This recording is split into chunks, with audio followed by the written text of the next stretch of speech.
See what this baby's got inside it.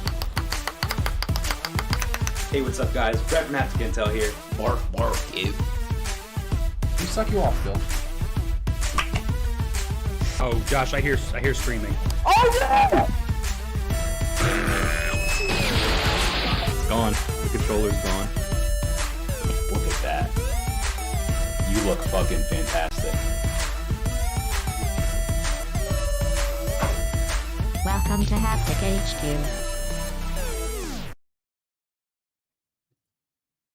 What is up, everybody? Welcome to Hapticast episode number 109. My name is Josh Toll. I'm joined by my good friend Brett Roberts. As always, Brett, hello. Hello, what's going on, man? How you doing? I'm alive. I'm awake and I'm alive. That's right. Quite frankly, in the chat, hello, how are you? What up? What's up, brother? Good to see you. Hapticast, Haptic Intel's video game podcast, where we talk about video games each and every week, live here on youtube.com/HapticIntel, and definitely not on Twitch because Twitch is bad. So Yeah. So that's what we got. Brett, we have a show for people today. We do, yeah. Not a good show, not a bad show, just a show. I think it's going to be good. I think so too. So I just lied to you. There have been a lot of gaming conferences lately that we have not had the chance to talk about. So we're going to talk about some of the things we've seen at Xbox's conference, the Starfield Direct. Mm-hmm. So I'm really excited to kind of delve into those. Yeah, basically E3. E3 Pretty except much. no PlayStation. Well, yeah, PlayStation did their E3 quote unquote beforehand, and it was bad, so they're canceled. So, That's right. I'm just kidding. It wasn't that bad, but it wasn't that good either. It was bad. Yeah. Okay. So we're gonna be talking about a couple of upcoming video game releases. One particular that I think is pretty interesting that I'm excited to get your reaction of. Whether I don't know if you remember if this game exists or not, but we have that. Our title topic will be talking about Starfield running at 30 FPS, if it really matters or not, and then obviously rolling that into the Starfield Direct.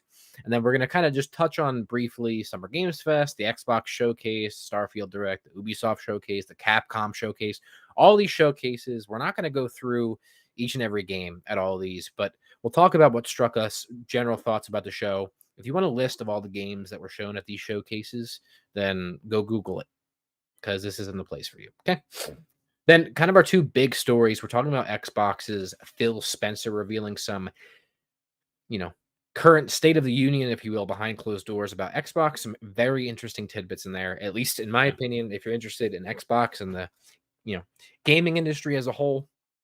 And then our big topic, and I'm just letting everybody know now, when we get here, if you don't want to hear, a slight political talk, or I hate to preface it like that, but I mean, that's undoubtedly the route it's going to go. And I'm here to tell you, you might not like what I have to say about it. Okay. So Yeah. we're going to be talking about the NickMercs controversy.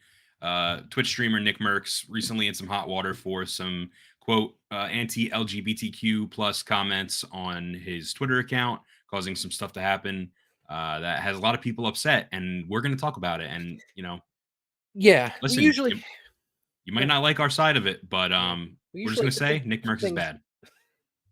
That's correct. We usually like to keep things light, but this is kind of big, and less so about even the NickMercs thing. I think the I don't know, the reaction from some streamers in the space that I quite like. I find the reactions you don't like, the people you liked. Yes. I find it pretty ridiculous. I don't really know how else to say it. So, well, we'll get to that. That's going to be our final topic of the day. So we will jump into that at the end. But first and foremost, we're going to do what we do every week, which is talking about the games, the TV and anime, whatever it is, our media consumption update, what we're watching and playing, all of that. So what do you got for me? What are you doing? What's going on? Yeah. Before I go, I want to shout out real quick. People can call our phone line and let us know they're watching, what they're playing, what they've been up to. Call 904-TRUCULT. That's 904-878-2858, 904-TRUE-CULT. Give us a call, leave a voicemail, let us know what you're watching, what you've been playing. I'll be honest, I'm keeping it quite late this week. I've been very busy, and I've been sticking to kind of one thing, really. So yeah, me too. When it comes to TV, I've been watching I Think You Should Leave. I finished up season 3. I kind of agree with the masses that it was not as good as seasons 1 and 2, and I will leave it at that. Can I ask you a question about that? Because I agree with you, by the way.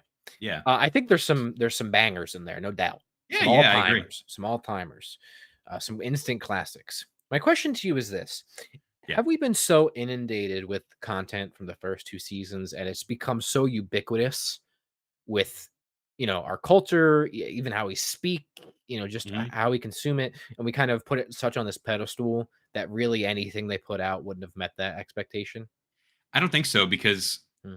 season 1 to 2, we were doing the same thing, and I don't think Hmm. that happened. I think season 2 delivered. So Okay, fair enough. listen, it was still like you said, it had some bangers, some really good ones.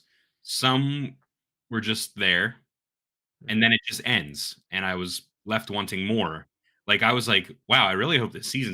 This is literally what happened to me. I was like, I literally hope this season gets better, and then season 1 started playing again, and I was Mhm. like, wait, is this like a callback to season 1? And it was literally Netflix replaying season 1 again. Yeah. It was over. Yeah, So, yeah. I don't know. I agree with you. yeah. All right. Well, I also finished the show Beef on Netflix. You've recommended this to me. Yeah, big fan of this series. Uh, did not expect the way it ended, and I thought it was really good. Very good. You should watch it. I believe every season is going to be its own contained thing. I don't like that's what kind of sucks is like Steven Yen's not going to be back, and he's like my Okay. favorite part of the show. So it's anthology, kind of. Oh, in They a haven't sense. they haven't confirmed or denied it. It's like they could certainly pick up where it left off, but I think they said they wanted to the showrunner said they wanted to focus on a different story for each season involving a beef, because that's what Cool. the show's about. Is about the beef, right? Maybe eventually they'll all come together. Yeah, who knows? Maybe. Cool. So that's cool. And then in terms of games, let's kind of jump into your stuff at the same time with this. So Sure. Liza P, we both played the demo. Yeah. I haven't jumped back in since the first time I played it, but what I played was very much Bloodborne and a little bit of Dark Souls and Pinocchio, obviously. Yeah. And I liked it a lot. Where are you at? So I liked it. It is, first of all, it's a pretty lengthy demo. It's you get to play the first kind of 2 areas, chapters, Yeah. sections, if you will. There's 2 bosses. Yes. Beat both. Okay. I could not beat the first one. That's why I got off. It took me a couple tries to get it down, and once I figured it out, I was like, okay, we're gonna enter into easy mode now, just like every other Souls game. If the bosses, you figure it out. But I applied the same kind of methodology to the second boss, and it worked. Here's the thing. I think the game looks great. I think it runs great. There's a 120 FPS mode, even the demo. If your display supports that. I think it is fun for the most part, but what I told you, and I'll reiterate, is there's something that feels off. We have played every Souls game. We're huge Soulsborne fans. And I don't typically love Souls-like games because there's always something that's just not quite the same about it, right? As a from version of it. And initially, I didn't feel that with this game, but I think I really felt it when fighting the first boss, and then subsequently. There's just something off, and I don't know if it's the rolling mechanic and how stuff is mapped, although I changed that. There's no real dodge. You have to you have to like run and jump to roll to get out of the way, but you can't really do it quickly, and it that would be fine, but like it doesn't feel like in the moment to moment combat there's like enough it just doesn't quite feel correct, and I don't even really know how to put my finger on it. And I think if you play it more, you'll find that there's just something slightly off about it, and there might be one too many mechanics at its core to make it truly a great Souls-like. Do you think Elden Ring might have tarnished any of your Souls-like, and that maybe is why? Because Elden Ring had the jump mechanic that Dark Souls, didn't have. And this has a jump, but it's very convoluted. Do you think maybe I don't it's not even I don't it? even want the jump per se. I want there to be a roll, and there's not really a roll unless It's you like a jump Bloodborne first. dash. Yeah. and that's fine. But at least the things that you have to quote unquote parry in the demo don't quite lend itself to that. Whereas like Bloodborne, like yeah, Gone. you could roll and you had the gun and you knew that was it. Yeah. This it feels like there's one too many things in there. So there's just something off. But that being said, I think the world is really interesting. I think it's gorgeous and there is a lying mechanic at the core of the game that you will experience after you beat the first boss. That seems like it's pretty central to part of the game, which really interests me. And here's what this game has going for it for me. It's going to be on Game Pass Yeah. because after playing this demo, I was like, I ain't buying this. And that maybe was a disservice to them because otherwise I probably would have bought it sight unseen. However, I forgot that's going on Game Pass, so I don't have to buy it. Yep. So that's good. So I think I will try it again when it comes out. It would be cool if my progress from the demo carries over because that first boss was really annoying, in my opinion. Yeah. But yeah, there's just something off about it. But I think it's cool, and I think the demo's nice. And yeah, All right. Well, then let's jump into the last game that we've both been kind of sharing together, and that's Diablo 4. yeah, dude, So I had it for like a week before you, and I yeah. kind of played a little bit, and now you and I are just balls deep in there. Hmm. What's your thoughts on Diablo? It's got its hooks in me. Yeah, I would agree. It's quite a good game, and I was expecting to like it. I liked Diablo. Let me rephrase that. I loved Diablo 3. I thought Diablo 3 was a great game. We had a really good time with it. And, we're both big Gauntlet fans, and that I think is the basis of Diablo from back in the day, right? Is that type of, action RPG, looter, you know, fucking Yeah. elemental, cool isometric shit. Yep. But I didn't expect to like this game quite as much as I do. I also think that the story is actually pretty compelling and interesting for the most part. Yeah. For a game like this, whereas in Diablo 3, I couldn't fucking tell you anything. And I've Yeah. heard from Diablo fans that the lore and what they did with this game is pretty awesome for them, which is great. Again, I really only have Diablo 3 as a reference point, and I don't remember anything about that game. Yep. But I'll tell you what really strikes me outside of this being fun and grinding and leveling up and doing min maxing and all that stuff that we love. Um, this game looks beautiful. Yeah. It is seriously impressive visually, and it runs great. And I'm really impressed with the fidelity of how everything looks, texture work, asset quality, just everything, top to bottom, visually. It's quite good. Yeah. I'm having a lot of fun with it myself. I love that if you're playing with a friend, it kind of has this really interesting scaling system where Hmm. you could still play with a friend even if you're super high leveled and they're not. The world kind of scales with you rather than scaling with the leader of the party. Right, So I find that really interesting and really cool. So it's a really easy game for you to recommend to someone, have them pick it up, and you could start playing with them even if you're right, really experienced and far into the game. right, And the progress for the story transfers over between both. So you and I are kind of playing through the campaign. I right, feel like there's other video games that we've played together where we've had to play story missions twice, right, once in my world, once in your world, and right. that's not the case here. No, it's all together. And I think, now I know people have experienced server issues. I haven't experienced anything, maybe a little bit of lagging here and there, but nothing Yeah, crazy. And I will say that the co-op system for this game, I think it should really be commended. To be honest with you, it's yeah, seamless and it's quick it just and it's works. slick. It really does, and I don't see a lot of people talking about it, but I do. And this is crazy. This is a fucking Blizzard game we're talking about, but I do think they're owed some credit for doing all the extensive testing that they did Yeah. for a very long time, and it's clearly paid off in a polished finished product. So Yeah, I would agree with you. I think something else that I want to mention is like we've kind of encountered these situations where there might have been a quest that it doesn't necessarily want you to access because it's a side quest for my right, class and not yours. But right, they don't mind if you just teleport to the hub world and then teleport back to me. right, Things like that I think are really interesting that they give you the freedom to kind of just right, literally teleport. Like they don't care that I have a waypoint that you don't, and I'm going to right, fast travel there, and then you're going to fast travel to me, and then get that waypoint. right. Like they don't care about that kind of No, stuff, and I which think is that's really awesome. interesting. Which is Yeah, awesome because it's not like, I mean, the game is content rich even outside of the story. And last night we thought we were almost done the story. We actually discovered there's a lot more yeah, to it. So it's really content rich, and I think just the teleporting. They basically remove any barriers or cumbersomeness there is to playing a co-op game like this, where leveling, scaling, traversal, quest lines, it's all very important, and they basically remove all the barriers from from out in front of you and just allow you to play it. Yeah. So, The world events are fun. They're not too grindy. mhm. Very much like a public event in Destiny, where Mhm. a random online event will start, and then people all around the world will be able to join that event with you online, and take out a boss.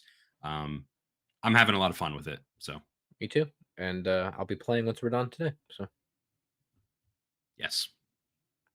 cool. All right. Anything else on that? I just have a couple of other quick things, and we'll move on. No, go ahead. All right.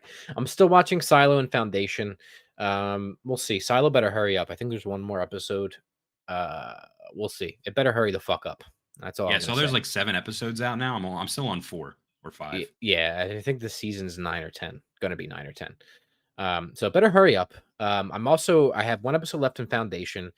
I think that show for sci-fi fans, really, really wonderful show. Again, maybe not so much from a character perspective, but from a world building and lore perspective. It's quite intriguing. And again, that's Asimov, and it is. I also think the visuals are quite staggering. And I looked up the budget because it looks like the only thing I compare it to is like I feel like I'm sitting down and watching like a Dune level, like a Denis Villeneuve Dune level sci-fi epic with the visuals. Like it's Yeah. that staggeringly good looking. And I looked up the budget for it, and it's like very cheap every episode. I'm like, how did they accomplish this? And I think it's just the I should have wrote it down. I could look it up again. The company that's doing the VFX for it are in-house at Apple. Really? Yeah, I was like, I don't even know what else they do at Apple, but it's very interesting. It's very interesting from that perspective. But anyway, it's a good show. I like it. Season 2 comes out soon. And then Wow. books, I finished Shift, which is the second book in the Silo series, and about halfway through Dust. The third book is so much better than the second book. Really? Yeah, people were correct online. So the ending of the second book is good, but getting to the ending of the second book made me want to rip my eyes out at points. So a little too lengthy, a little too girthy in some areas. So. Yeah. But all right, well, that's all I have for you, Brett. All right. Well, that's good to know that you are enjoying Silo, and I'm going to continue to watch it, and hopefully it's good, and maybe I'll read it. I don't know. Yeah. All right. Well, roll the intro. Let's get this show started. We got video game releases up next and a bunch of topics to discuss. Yeah.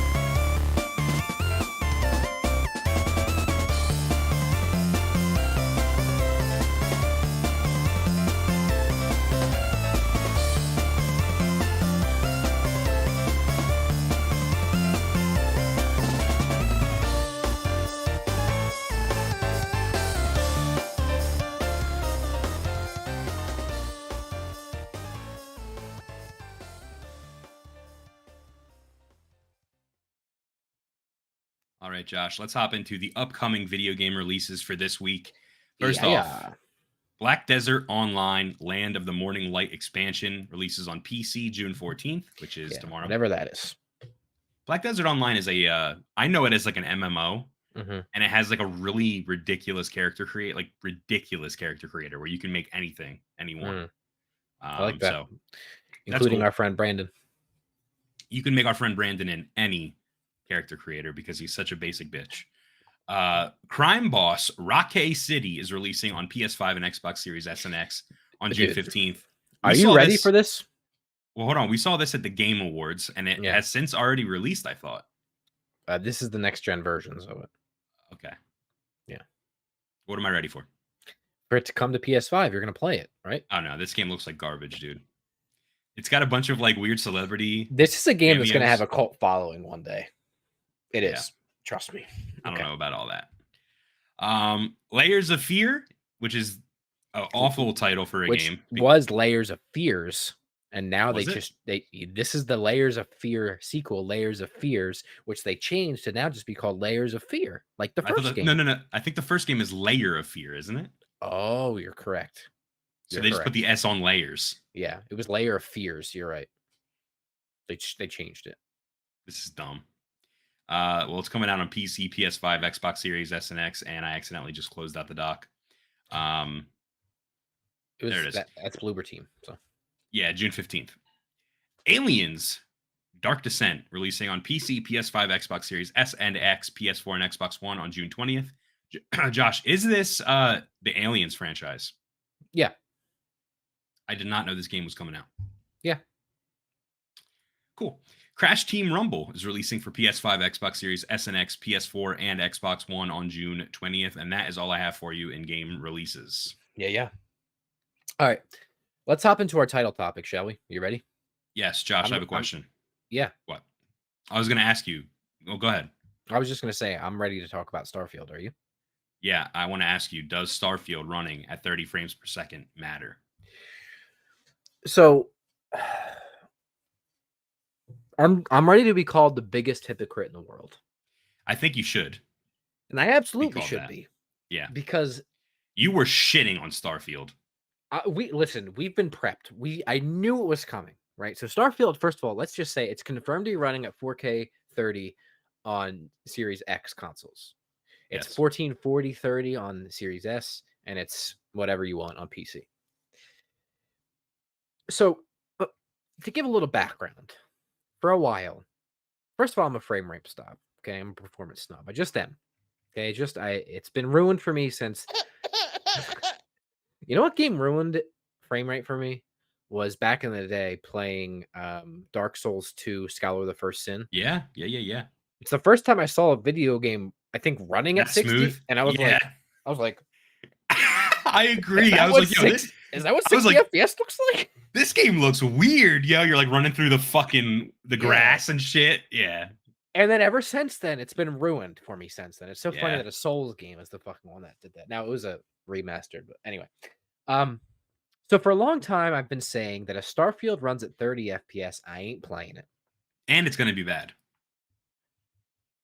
I didn't say it was going to be bad. I just said You said it's going to run at 30 frames per second and be bad. I didn't say it was going to be bad. I said it's definitely going to run at 30 frames per second. I said Bethesda has something to prove because they haven't released a good game in a while. Anyway, so I've been saying this for a while. And I still felt that way after they showed it the last time. I forget when it was. Whenever the last time they showed it was. A couple months ago. They had another direct or something like that, right? Just for Starfield. It was the developer direct for Xbox where they showed it. And then we get the Starfield direct after the Xbox Game Showcase. And Brett, I don't know if I've ever seen a more staggering video game in my entire life. And what I mean by staggering is not just content rich, not just scope or depth or scale, but I mean everything. I mean, this game is like 5 games in one. And the fact that what they showed proves to me that they've been able to realize not only what you would want in a Bethesda deep RPG, but when you apply that kind of logic that we got for Fallout 3 and Fallout 4 and Skyrim on an intergalactic scale, and it looks like they have realized it and it's coming true, yeah, I don't care about the frame rate. Yeah. Yeah, I think it was an incredible showing. I think it blew me away, and I was very surprised with what I saw. Listen, Fallout 4 came out. It was we were very hyped for it. Yes. And Fallout 4 was a little disappointing in that it felt like it was developed in a bubble where gaming had advanced past the Xbox 360, PS3 era in terms of mechanics and graphics and animations. And Fallout 4 felt like it still was last gen at the time, right? Yes. I think that this is Bethesda at their best, fucking motor running, just kicking ass with game development in every, like you said, in every aspect. And they might not have nailed the 60 FPS, but I think this is going to be a hit for them. This is literally No Man's Sky deeper, better in every way. Yeah. And I think, listen, I like Fallout 4, and I had a great time with Fallout 4, but no doubt it was, definitely weaker than 3, and certainly weaker than Skyrim, even though the different franchises, same studio. Um, I would argue that Bethesda Game Studios themselves, mainly Todd Howard's team, has not released a really great game since Skyrim. And maybe not truly a staggering game since Fallout 3. And then I think about playing Tears of the Kingdom. Real quick, Skyrim is staggering, I would argue. Yeah, I think Fallout. We expected that from Skyrim. I'm saying from Fallout 3 to Skyrim, Fallout 3 set the precedent. Skyrim was almost, I think, similar in scope in a fantasy scale. I agree. And then I think about Tears of the Kingdom and how I didn't really care for a second that it was running at 30 while playing it. And beforehand I did too. And then, I was a hypocrite with that as well. And I don't know, man. I really feel like I needed to see this because also where it came from the last time they showed it to now is insane. I mean, that gunplay looks fucking tight. Yeah, and I know that was something we were worried about because Bethesda is not known for their gunplay. Yeah, that shit looks tight. I mean, from top down. It looks fun. It looks tight. There's jetpacks. It looks good. Yeah. And I'm here to tell you, I don't care. I don't think it matters. And I think if you look at people online, similar to myself, that were crying about it beforehand, I don't see a lot of people talking about it now. Yeah. A lot of people, I think, were blown away, just like you and myself. Yeah. Something one of the big takeaways for me were like the different traits that you can apply to your character. Yeah. It seems like you're going to be able to make your character super unique, not only in looks, but in terms of their experience in the world of Starfield. And I think that's really cool having these like, it's almost like the perks in Fallout, but taken to another level. Yeah. Much deeper. Like what was the one Weird Wanderer or something like that where like random events would happen? Yeah.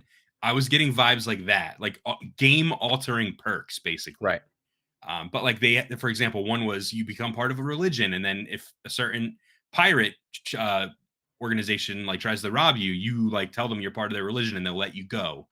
Things like that, or having the #1 fan who goes everywhere with you and is really annoying. Dude, how they showcased that was awesome too. By the way, with it.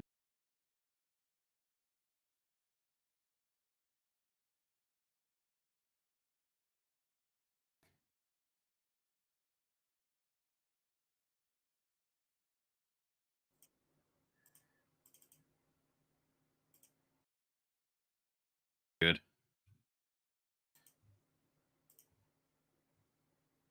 Oh my god. I'll let everyone know that Hapticast is sponsored by W Energy. Use code SLICK SLICK at w.gg to save 10% off your order. All right, we're good. We appreciate it. All right. Anyway, yeah.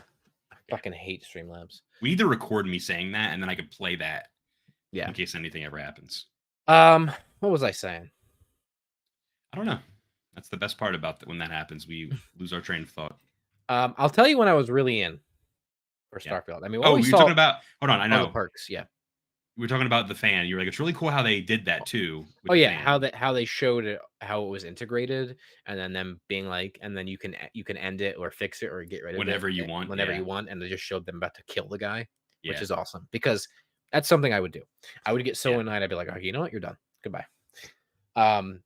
So there's deep aspects of that, like where you would see it. You definitely see that in other RPGs, but there's something about the way that Bethesda integrates it into their world and their systems and the story and the far-reaching ramifications, typically of them. It seems like it's on full display in this, and I was already loving what I saw.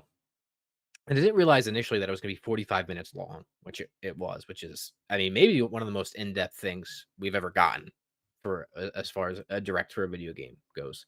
Yeah. And then I was like, okay, but where's the ship stuff? Oh man. And I was like, are we going to be able to, like, I get it, it's like a base, but like, can we fly it? Like, are we able to fight in it? Is it just like a Destiny glorified loading screen? And then they show your character sitting down getting behind the cockpit, flying into space, and then flying the ship, and then fighting the ship. Hyperdrive. And then here is what got me. Every Todd Howard presentation has a "and it just works" type moment. Yeah. Right. Mhm. And for me, the moment in this direct was when he said, "Oh yeah, and you can board that enemy ship." And he flew up and he docked on the ship and they got in and they fucking killed everybody. They took over the ship and they said, "Now the ship is mine."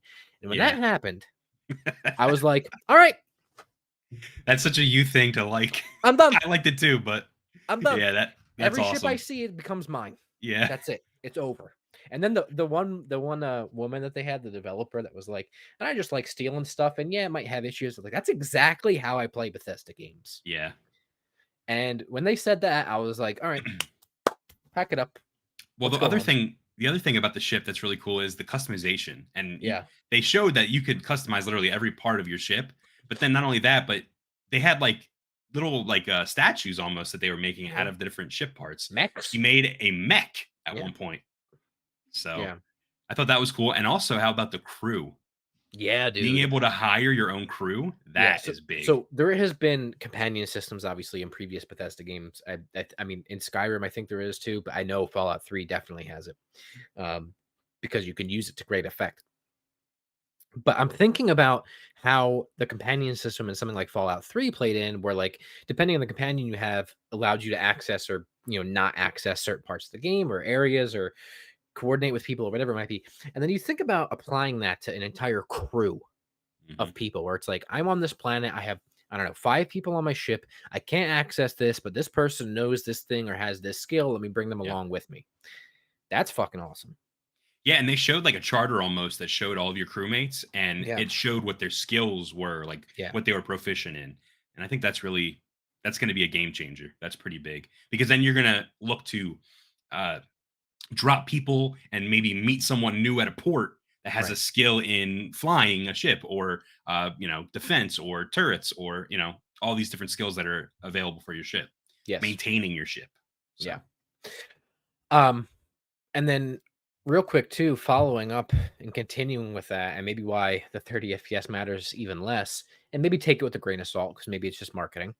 But Matt Booty and Phil Spencer have said that this will be the the best Bethesda game ever shipped, in the sense that it'll have the least amount of bugs out of any previous Bethesda game. And it's because they were given the time to polish. And the game has been, content complete for a while. And it seems like Xbox actually stepped in and did their job and said, no. You guys take as much time as you want with this and polish it. Yeah. Because initially, apparently, the release date was going to be much sooner. So.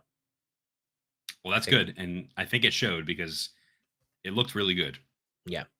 So I don't know if you have anything else on Starfield, but I think the game looks awesome. I can't wait for it. Does Starfield running at 30 FPS matter? Not to me anymore. Call me a hypocrite. Make me a t-shirt. I don't care.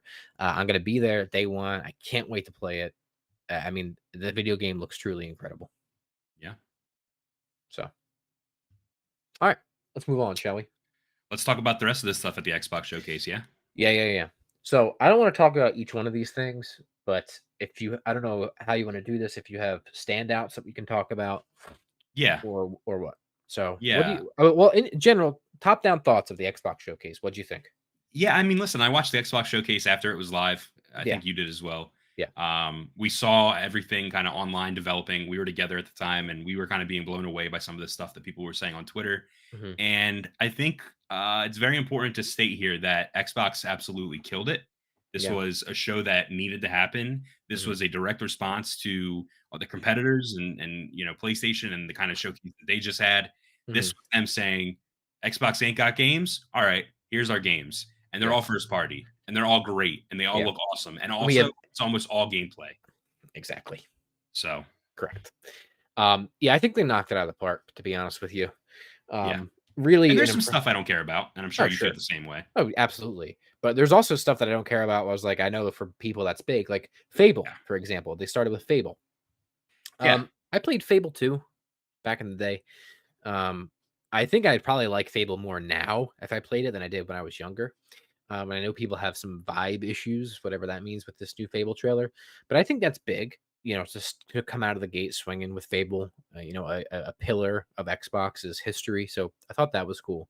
Yeah. And yeah, I think they did a great job. They let the game speak, lots of gameplay, not a lot of CG trailers, and some pretty awesome announcements too. A couple of them unfortunately leaked beforehand, like the Persona 3 Reload stuff and the Persona 5 Tactica. Yeah. But still cool nonetheless. What are some standouts for you? I know I have some that are obvious standouts. One I'm really happy that we got to see was Avowed. I'm really, really, really excited for that game. Obsidian is an awesome studio. I saw some people kind of down on Avowed being shown, that it didn't look as good as the original trailer. I'll keep, I want to remind people the original trailer was CG. This was in game and gameplay, and it looks like exactly what I want it to look like. And if you don't think that game is going to slap, I don't know what to tell you. Obsidian is an awesome studio. They literally have never made a bad game, in my opinion. I can't wait for Avowed. I'm really happy they showed it. Really happy. I'm unfortunately down on this game. Mm. I didn't know much about it. I kind of went into this kind of expecting it to be more. And my thing is, I don't understand what makes it different and what makes it special so far. And maybe I need like a story deep dive to like kind of understand like what makes this different than other games that look like this. But to me, it looked like a high fantasy Skyrim ass type of thing. So yeah, but it's being made by Obsidian. And that's the only thing that has me like, okay, well, I can expect good, but yeah, what's going to keep me? You know what I mean? I don't know. We'll find out. I mean, listen, I'm not completely down on it. What else? What else had your beat I think the update to Microsoft Flight Simulator, them calling it 2024. I'm not going to play Flight Simulator, but what they showed from a sim aspect of it and everything that you could do with it, all the rescue stuff, I was like, this is kind of fucking cool. And then the Dune shit, I was like, damn, that looks fucking slick. I tried Flight Simulator on my PC, bro. I don't know how to control anything at all. I didn't know what I was doing. I tried it on my console. My brain's not big enough for that game. I didn't know what I was doing, man. I couldn't even take off. So that was cool. They showed Hellblade 2. I actually didn't care for what we saw of it. I am still excited for that game, and I still think it's going to be good. But I think the sound mix on it was great if you're wearing headphones. But I didn't love it. Was just kind of more samey for me. I thought it was the same trailer at first, to be honest with you, that we already saw. I thought the first trailer was way more impactful with the fight with the giant. I agree. I'm saying I thought at first, I was like, this looks like the same. Yeah, like it is very samey. And not coming out this year anymore. So next year. So unfortunate there, but whatever. I still think that'll be good. Other thing that stood out to me was not so much in the showcase sense, but what we learned about afterwards, the Phantom Liberty DLC for Cyberpunk. Yeah, that's getting sucked off. Them pretty much basically rehauling the entire game and making it what it should have been originally. Yeah. So that's interesting. Going to be $30 too. That's going to be a big DLC. So I think that looked good. And then I think City Skylines 2 looked good too. I'm not interested in that game, but I thought it looked high fidelity. And then two other things I cared about.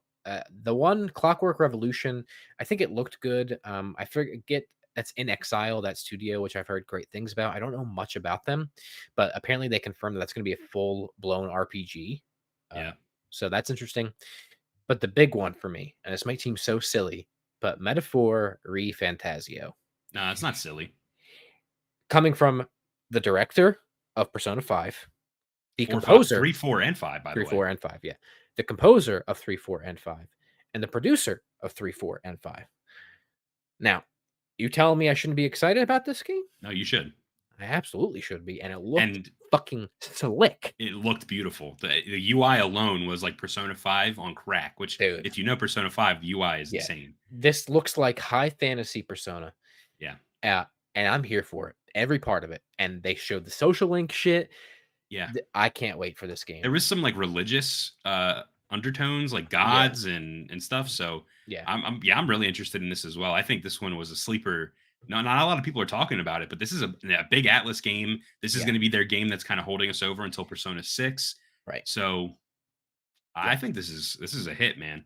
And we can talk about anything else here you want to, if you want to. Star Wars Outlaws, although I feel like we should talk about it with the Ubisoft context. There is Sega and Atlas all over this show. Yeah. And oh boy, I might have been very wrong. I definitely think there's some sort of deal that has been struck behind the scenes with Xbox because to announce, I mean, I know it was leaked, but to announce the Persona 3 Reload on Xbox's stage, the Persona 5 Tactica on Xbox's stage, I told you, dude. Metaphor Refantasio on Xbox's stage, I'm telling you, bro, buckle in. Sony fumbled the bag hard. They did. And you know Yeah. what? You're right.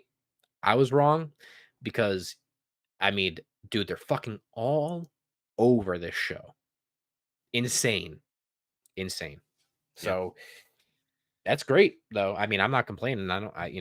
I do still hope Yeah. those games come to PlayStation because I like trophies more. But if they're only on Xbox, so be it. Xbox Game Pass. Yeah. All right. Anything else on this before we move on to Ubisoft? Yeah, two things. Yeah.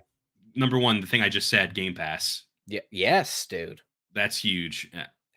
All of these, well, not all of them, but most of these games are coming to Game Pass day one. This was the value proposition of Game Pass show. Yeah. And honestly, it scares me how much good shit is going to be coming to Game Pass, because I'm worried they're going to raise the price of this fucking subscription, because I don't understand how this is, affordable. Quite honestly. If they ever do, depending on the price, I am very happy to just buy the first party games a la carte. Yeah. To be honest. It's such a good deal right now. And I'm not trying to be a shill. No, it is. But yeah. Now we have it locked in for a little bit. So if these games could hit this cadence pretty soon, that'd be great. Yeah. So that's number one. The Game Pass thing is huge and can't be understated. That is a huge, huge deal, literally, for Xbox. Mm-hmm. The other thing I want to mention is I'm a little I am down on one thing about the Xbox show. Okay. What is it? So I'm happy Xbox finally has some games coming out. I'm happy that they had a great show. This felt like an E3. This felt like an old school E3 showcase with all the games, just one after another with the gameplay, everything. But Josh, one thing that bothers me about this show is that there were way too many RPGs and not enough differentiation between the genres of games. I mean, if you look at this list, how many of these games are RPGs? A lot. Almost all of them, to be quite frank with you. There's maybe 5 of them that aren't. Well, there's some sim games. There's some action games. There's maybe 5 that aren't. Okay. So there's Payday 3. More like Poo Day 3. We're not talking about that. So I just think, next time they need to consider their audience, because Xbox gamers like a lot of different things. And I think that they kind of really, really gave a treat to the RPG fans. That's all I'm going to say. I understand it from that perspective. But here's the thing. What's that? My favorite genre is RPGs. So that's why it's like a treat for you. I felt very catered to. Right. I saw this and I was like, I'm gonna be so fucking good. It's not even funny. And listen, it's a popular genre. Okay, it's not like it's nobody wants it, right? No, I understand completely what you're saying. Yeah, you just have to cater to your whole audience here and diversify your portfolio. That's all I'm saying. Well, I'll give them something to diversify. All right. Let's talk about Ubisoft. I did not watch anything from this showcase. So there's really only 2 things that I think you need to take away. First of all, Ubisoft's back. Yeah, you were like deep throating Ubisoft. They started with the cliche Ubisoft Just Dance, little dance fest. Dude, I was all over it. I loved it. And then the beginning of the show, they show Avatar Frontiers of Pandora. Yeah. Let me tell you something. I don't give a fuck about Avatar. I actually despise that franchise. You hate Avatar. I can't stand James Cameron. It is literally Pocahontas in fucking space. Blue. Okay? Here's the thing. This game looks good. It looks like Far Cry, but not bad, and Avatar. You can fly on a mount.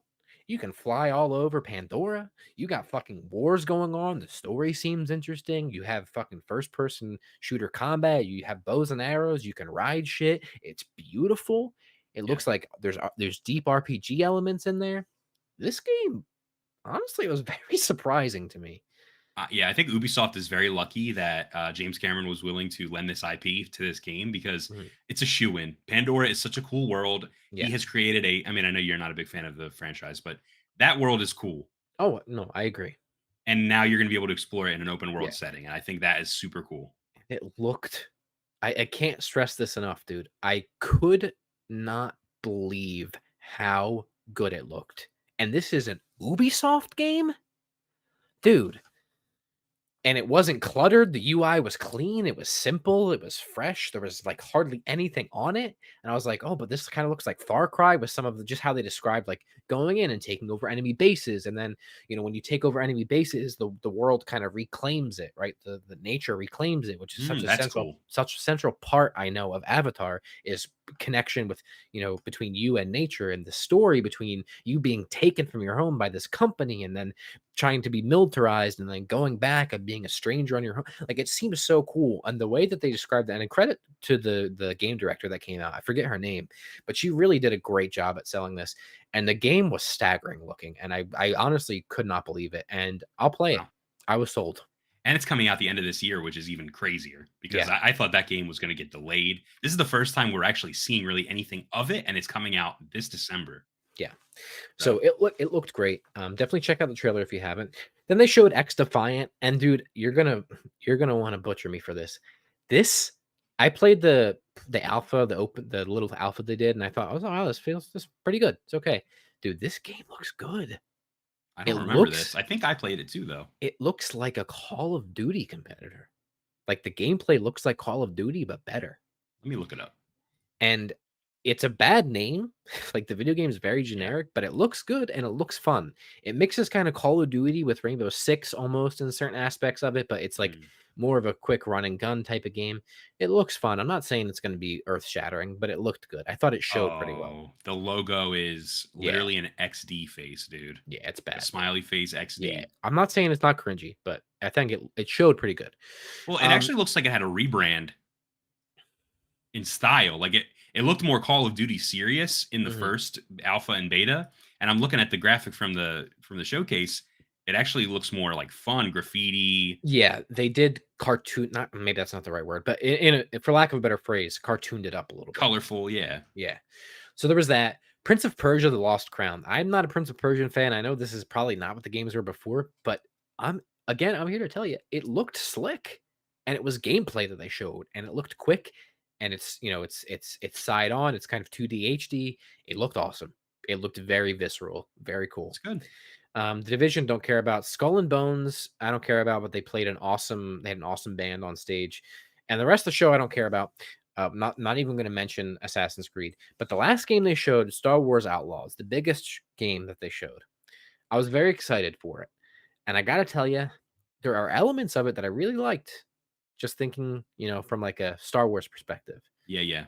A lot of comparisons I think could be made to what we saw for Starfield, right, with the ship stuff and some of those things. But it also there's something very off with the combat of it. It's very, so they did show gameplay. It was all gameplay. It looked very clunky.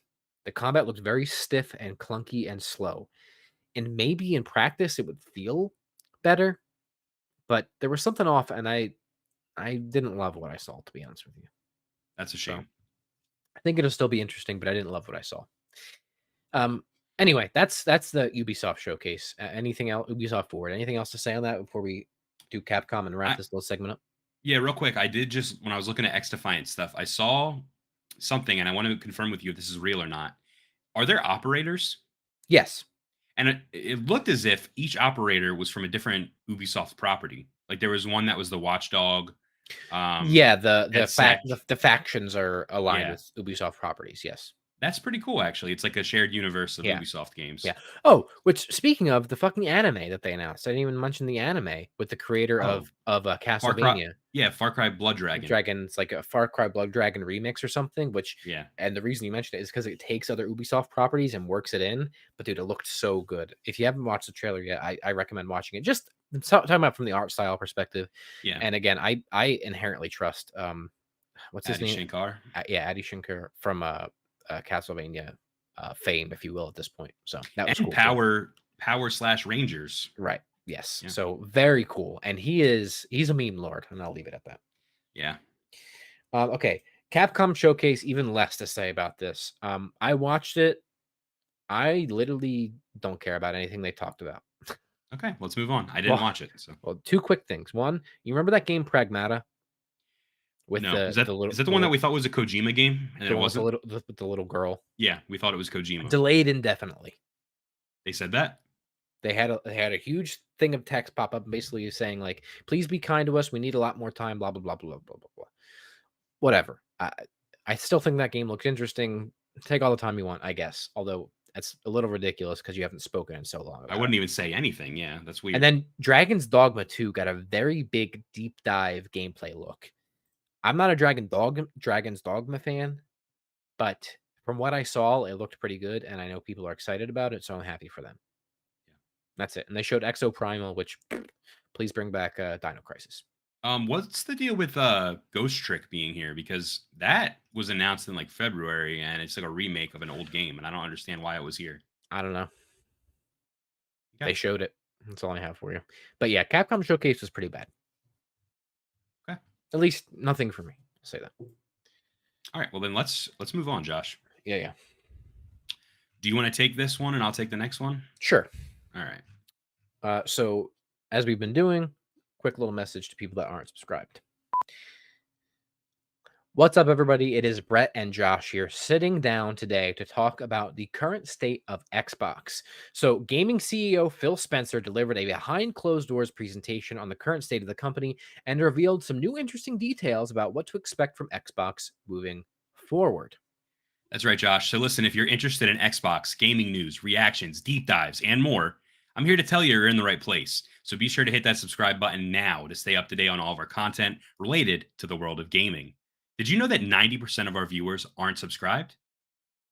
I know, because I looked it up. Yeah. So listen, consider hitting the subscribe button. It really helps us out. Hit the like button, hit the bell. And without further ado, let's hop into the story. Josh, what did Phil Spencer say at this behind closed doors investor meeting? Yes.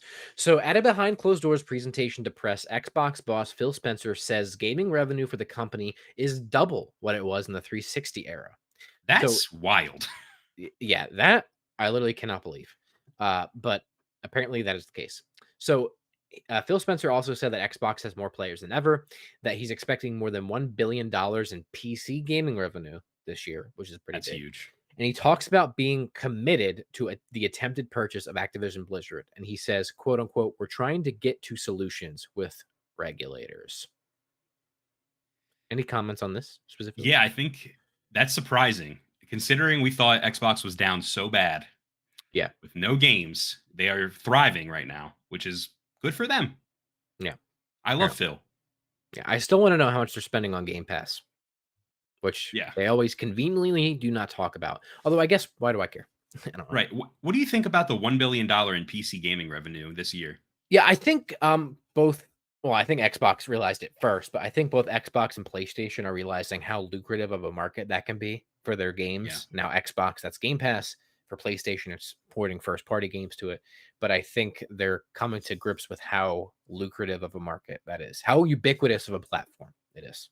Right, and I'm sure this has to do with Game Pass, PC Game Pass subscriptions, as well as just straight up purchases on the Windows Store or the Xbox Store on PC or Steam. Xbox games on Steam. Yeah, that's true. It's just that's crazy that money was left on the table for so many years, and maybe it wasn't the case a couple years ago, but there is a market for gaming on PC, especially Xbox and PlayStation titles, right? Yeah. That's $1 billion they would not have made. Yeah. So pretty staggering. Yeah. It continues here. Xbox Studios boss Matt Booty says they think they've quote unquote turned the corner on game releases. He hints that there are still 2024 games to come that have been announced, and he might also have been hinting at 2025, but it was a bit vague. So he said that his goal is 4 big games a year. So 1 game per quarter, which I think he's talked about in the past, but that makes sense. And if this Xbox showcase that just happened is indicative of that, I think, if you can deliver those games at a regular cadence with high quality, you're going to be realizing the vision and the promise of Game Pass and Xbox. So, yeah, definitely. And then Sarah Bond, who's the corporate vice president, you also saw briefly on the stage at the Xbox showcase, announced that Game Pass Ultimate for PC is coming to NVIDIA's GeForce Now. So she says, quote, Game Pass members will soon be able to stream select PC games from the library through NVIDIA GeForce Now, end quote, which they announced as part of like the deals to try to qualm the fears of regulators overseas. So yeah. How do you feel about that? I know that I just purchased a Samsung TV, Mm, and the Samsung TV has the Xbox app that allows you to play Game Pass as well, mhm. streaming everything. So it seems like Xbox is trying to make Game Pass accessible on every device, which Oh is yeah. really smart. Their horse is Game Pass. It's not console gaming. I think that's pretty evident. They want Game Pass on as many devices as possible and have as many people subscribe to it as possible. I think when you think Xbox, you have to think more Netflix than you do like PlayStation or Sony, Right. right? They are taking a totally different approach, and that's fine as long as the games are really good and it works. And it seems like they pretty much they have the tech there at this point with cloud gaming and getting it on different devices and stuff like that, which will undoubtedly just continue to get better. And I think, I mean, I think they would even try to get Game Pass onto things like the Switch Yeah. and Nintendo's next platform, and even PlayStation. Although I doubt PlayStation's willing to play ball with them. Yeah. I mean, you have to consider like that's going to be another marketplace basically for Correct. people to play games not on in your ecosystem. So Right. Sony would be giving money away to Xbox Right. in that case. And that's not to say that they're not going to make consoles, or that they're not going to have a next gen console. I'm sure they already obviously have one in R&D. Um, but it's just to say I don't think it's going to be their main focus, right? They're going to Right. try to compete with subscription services rather than to compete directly in the console space, if you will. And we saw this directly. I mean, Phil Spencer's comments after the showcase, he basically said we are not interested in doing a iterative console for Right, Xbox. We're fine with the Series S and the Series X. They are releasing the new Series S, which is right, fine, a new black one with more storage, but right. they said they're committed to the two models that they have right now. It's very obvious they're not worried about it. No. And the next I would be surprised if the next console we got from them was, like he said, anything iterative with the series consoles. I Yeah. think the next console we get from them probably won't be announced for at least another 2 to 3 years, maybe more. And then it will be their next generation console. It's not going to be some sort of interstitial. Yeah. Whereas I think conversely on the PlayStation side, you will see that pretty soon. I would not be surprised if Xbox dumps the Series X model of having a really powerful console and goes strictly Series S style, Yeah. slimmer, less powerful console and PC. I mean, Right. considering $1 billion in revenue Right. this year alone in PC, uh, I wouldn't be surprised if or maybe they start selling, and this is going to sound ridiculous, but Xbox PCs, like pre-built that are just Yeah. literally home computers. I I don't know. don't think That's I how don't I think see that it. sounds ridiculous at all. Yeah. And I wouldn't even be surprised if they create a console that's dedicated just for streaming. Like here is Yeah. your Game Pass box. Well, they had one in development. I forget what it was called, and it was canceled. Hmm. Phil Spencer actually had it in the background of one of his videos. You know Oh, how he does okay. those videos at his house? Yeah, He had it there, so you could see it. But yeah. yeah, I wonder if they didn't cancel it because, well, I guess I don't know how well that would sell, but maybe they came up with another idea or started developing something else that's smaller and even more ubiquitous, almost like a Fire Stick or something like that, like an Amazon yeah, Fire Stick, but for Game Pass. But also, right. if it becomes super ubiquitous and it's like Netflix, where it's like on every single device, then it kind of quells the need of even doing something like that. Yeah, and they're smart for getting into it now because Sony's not doing this. So every Wow. TV is going to have an Xbox app that you can do this. You know what I mean? They're getting their foot in the Yeah. door. So Yeah, they're operating in their completely pretty much separate market, and I think that you'll just continue to see that divide more and more and more and more as we go on.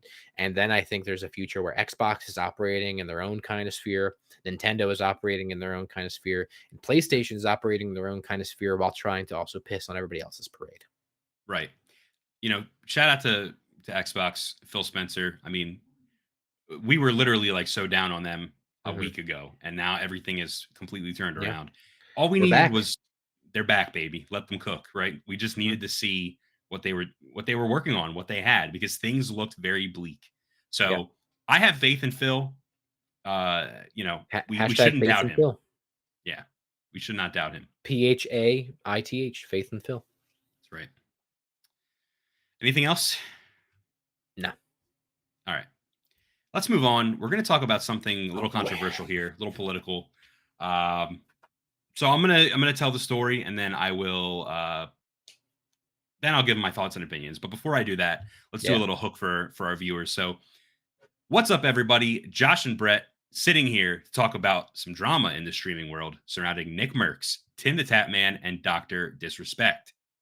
Last week, NickMercs tweeted his thoughts in response to an anti-LGBTQ plus protest, and it seemingly set the streaming scene on fire.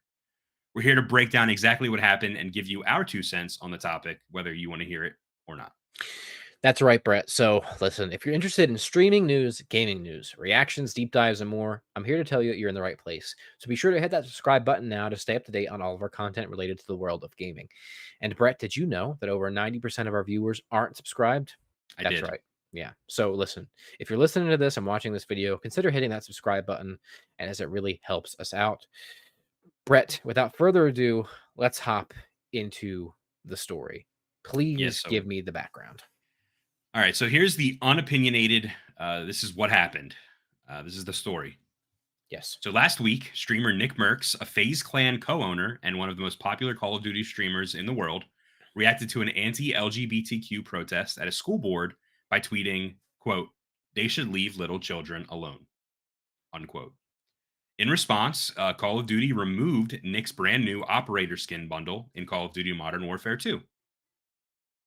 Nick would go on to double down on his sentiment during a live stream, stating that he believes he and his wife should be the ones to discuss LGBTQ topics with their children.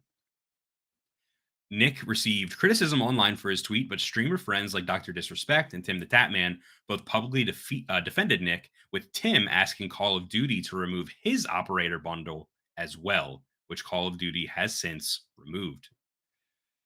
Additionally, at the time of writing on June 12th, so yesterday, Nick's follower count on Twitter has grown around 50,000 users since June 8th, despite the fact that Nick was actually losing hundreds of followers a day prior, according to social media stat tracking site Social Blade.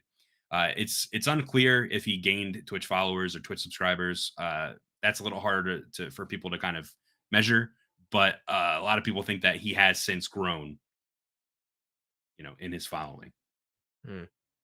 So, Josh, here is where I'm going to give you my take to the situation. I'm going to preface with this: I'm not woke. I am not. I'm definitely, left leaning. I am a Democrat. I'm not right wing. I'm not a Republican, and that's where I stand. And my general thoughts on this whole topic is, you should just let people be happy and let people live their lives. It doesn't hurt you in any way.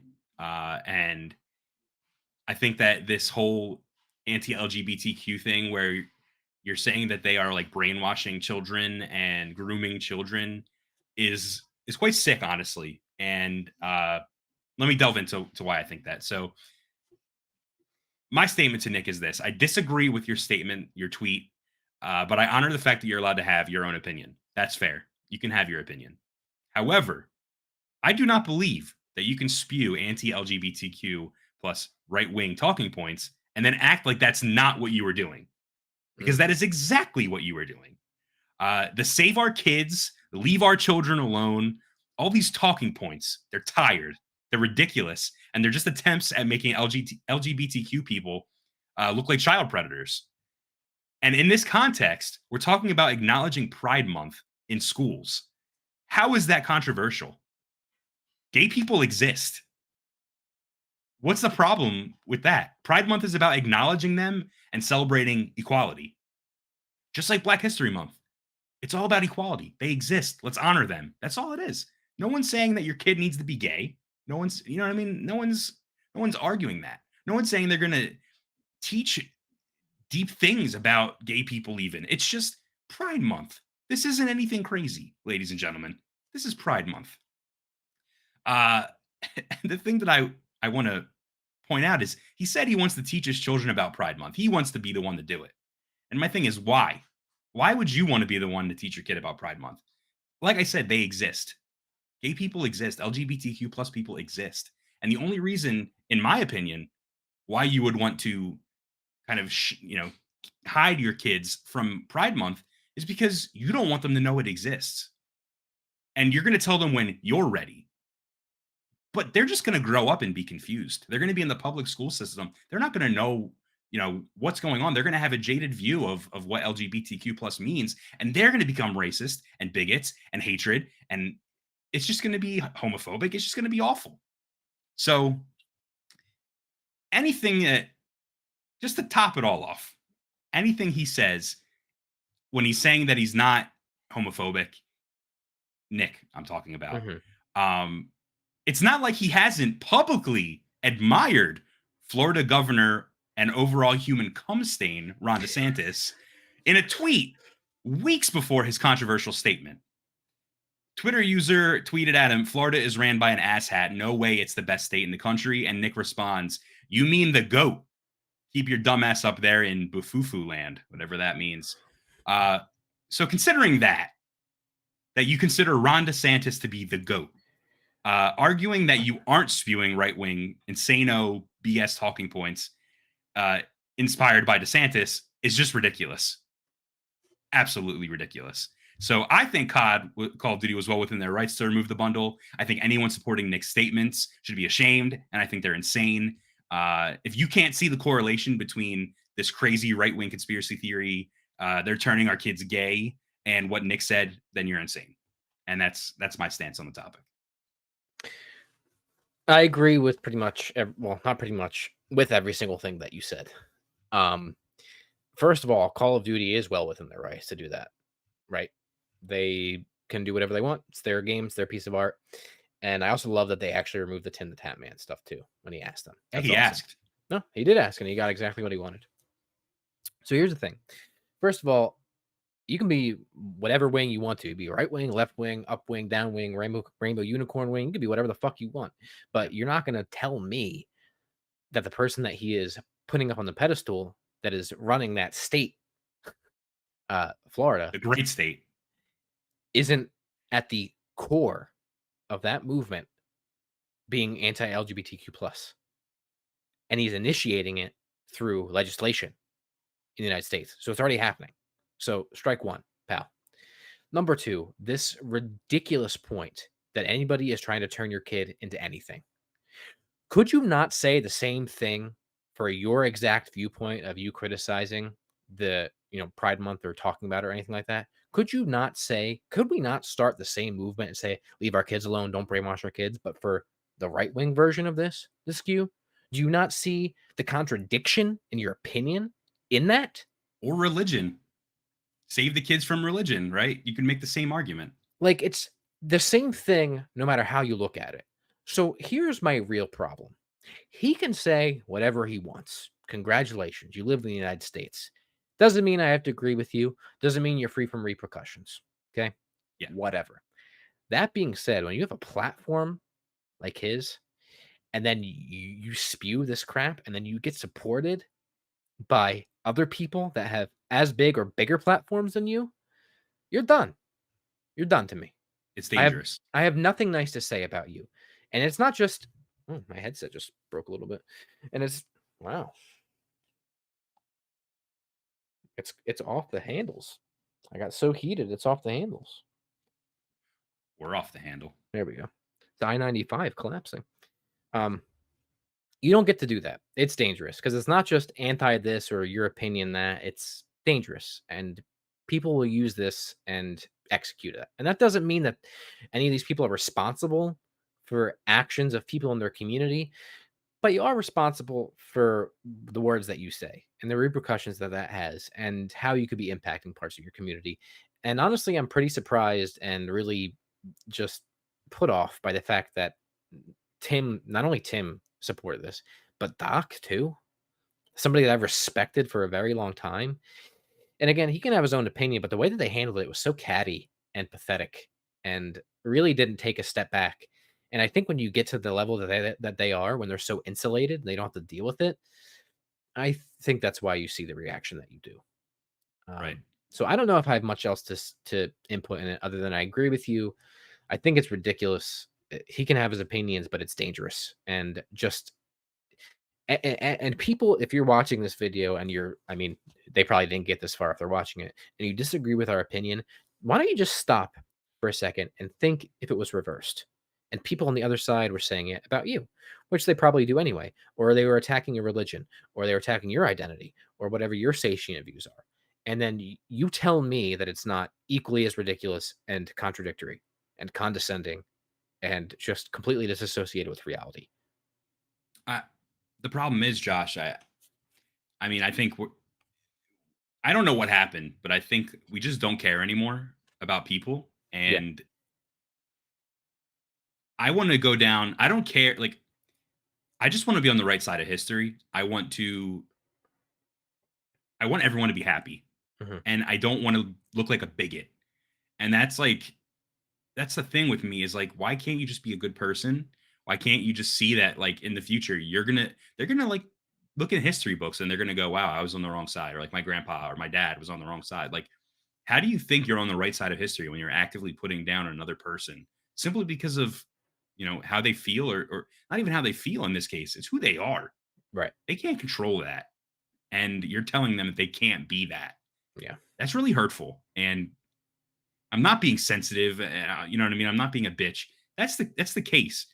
These are people, and you care about them and who they are. And I think that it's ridiculous. Why do people care? It's more complex than how I'm about to put this, because obviously there's a deep-seated societal and like infrastructure issues, and power and all. Like, I get it's more complicated than that, but my general rule of thumb is, if you're not doing something illegal, like actually illegal, Yeah. hurting somebody else, like not on the level that he's talking about. I mean, like actually hurting somebody else. Right. Why do you care how somebody else chooses to live their life? Even if you don't agree with it, even if you don't understand it, right? Even if you're ignorant about it, can't you just look at something and be like, you know what? Whatever. Or just look at something and, I don't know, not have an opinion on it. Isn't that also okay? And the problem is this, Josh. It's fear. Everyone is afraid Yeah. because these talking points have been instilled into their brain, and they think, oh no, my son is going to become indoctrinated. Yeah. And he's going to start wearing girl clothes, and he's going to be gay for no reason. And it's like, it's this fear that has been instilled into people. And it's like, they don't realize that they're talking about LGBTQ people brainwashing. They have been brainwashed themselves. They don't realize that they are getting Ron DeSantis in their ear saying your kids are going to be gay. They're going to turn your kids gay. Yeah. What's wrong with that, first of all? But Yeah. that's number one. But number two is like, it's ridiculous. It's not true. But people don't have the capacity to identify that that's what's happening. Because if people did, then it'd be a much different world we're living in. And unfortunately, it just doesn't work that way anymore with social media, how people consume content. There's really no way to go back either. And it just is. And it's unfortunate. And even like, we could talk about it, we could disagree. But here's the thing. Is there a solution? I mean, the solution would just be hoping that everybody just gets along. And it doesn't care how other people choose to live their life. But that's not the case. It won't be the case. And it'll get much worse. And it will never get better. And I hate to be so abysmal about it, but that's the case. It's not like maybe one day it'll be. No, it's not. It's gone. There's no chance. It's gone. It's over. Here's the facts. That was all of our emotions. Yeah. Those were our opinions. This is the fact. He probably broke a contract with Call of Duty. Mm-hmm. In their contract, it probably said that you can't act like this online.